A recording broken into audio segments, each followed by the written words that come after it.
up in the Super League for sure.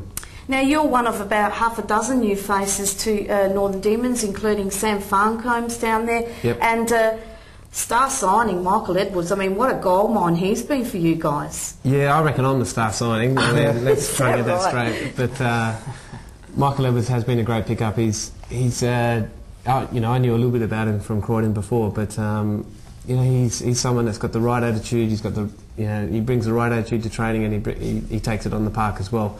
And you know, all credit to him. He's been a great find and playing really, really well. Mm-hmm. And well, how old is he actually? He's only young, isn't he?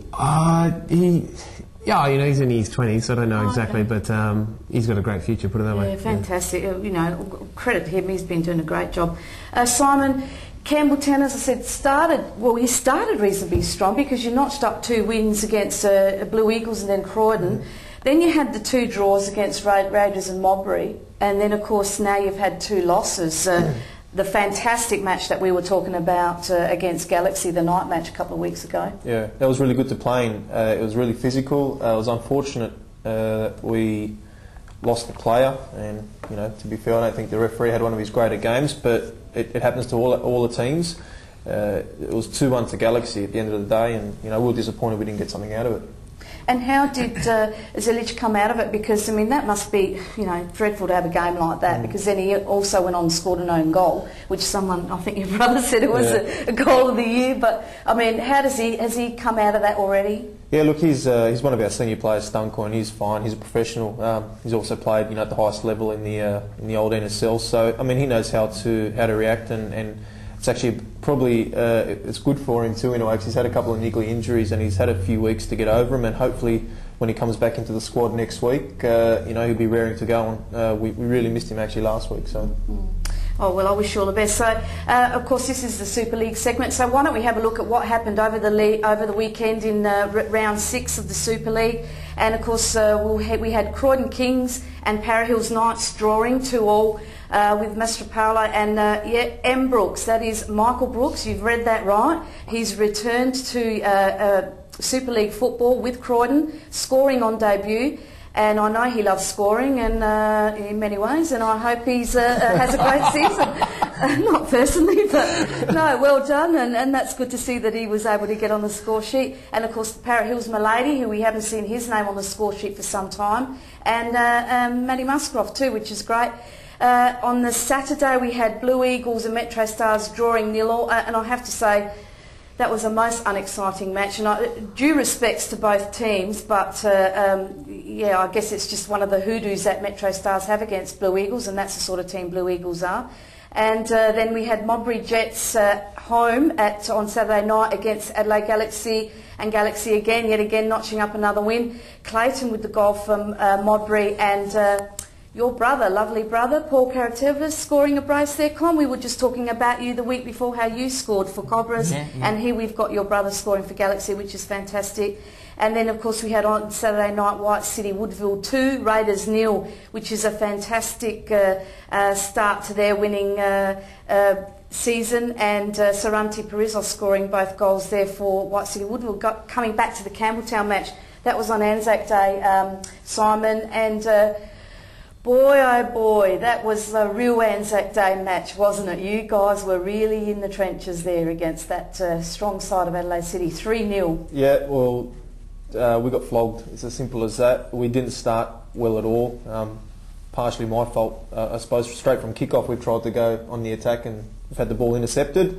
They've gone down within 30 seconds and got a penalty in the first minute, and it sort of set the way for the rest of the game. In saying that, I thought our second half wasn't too bad. We're keeping possession well, but we're just struggling to score goals, and it's a real big problem for the club at the moment.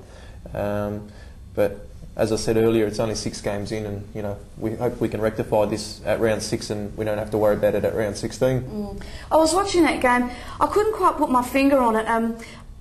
Why you weren't able to match up with them so well? I mean, Nick Budin and Freddie A just seem to be just running loose everywhere, and I don't know, what is it? Is it I know a player that I miss very much is Dom Signorello. I mean, just his style of play, and he's playing on the wings. He's able to give you that option to push the ball forward. And I do think that you do. I mean, I know it's not a one-man team, but you are missing him, and as well as Andy Fowler as well, and another option there up front. Yeah, Andy. Firstly, with Andy, he's been injured most of the pre-season and missed a lot of it through injury. He's just starting to come back, and I believe he'll be in contention to start this week. Dom's had a hamstring injury the last few weeks. And I believe he should be right for this week. But definitely two players of quality in the Super League that we don't need on the sideline, and definitely need in that 15 players. Now look, your coach Rocky Aloisi, he's a man who sets very, very high standards, not only for himself but for the team. And he doesn't like losing. He makes that a known fact.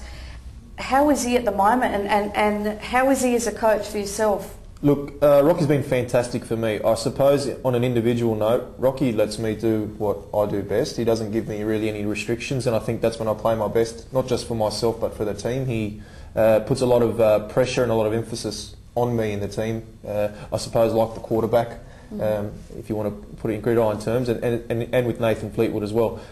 Look, he wears his heart on his sleeve, and I think that's what he's just trying to rub off with some of these guys coming through the club, the 21 and 22-year-olds. It's not just about developing and being a good player, it's about getting victories and winning and doing whatever you can to get 3 points. And I think slowly but surely it's starting to rub in. Look, I'll tell you, when I watch you play, and let's take for instance that game against Galaxy, you can see the hunger inside of you. I mean, you went on a solo run towards the end of that match to try and score, just to try and equalise. What is it inside of you that spurs you on to do that? And my partner will justify or clarify this. Oh, I love her. Yeah, I'm going to have her on the show one. Yeah, I mean, I hate losing. I hate losing at training, and I've been called a sore loser when I lose training games. And I think I'm trying to rub that off, being new to the club too, that I'm a winner as well. And you know, and Con and I were speaking off air. We all hate losing. You know, the best players or the players that want to be the best hate losing. And you know, I mean, the game against Galaxy, you know, we went down and I'm just a wreck after a game for about 2 or 3 days. You know, I don't really want to talk to anyone or really, you know much about the game. I just want to try to forget about it and worry about the next game. So it's just not liking to lose is probably the easiest way to answer your question. Just don't like it at all. Probably the same echoes of thought with a lot of players like that, so you do like winning.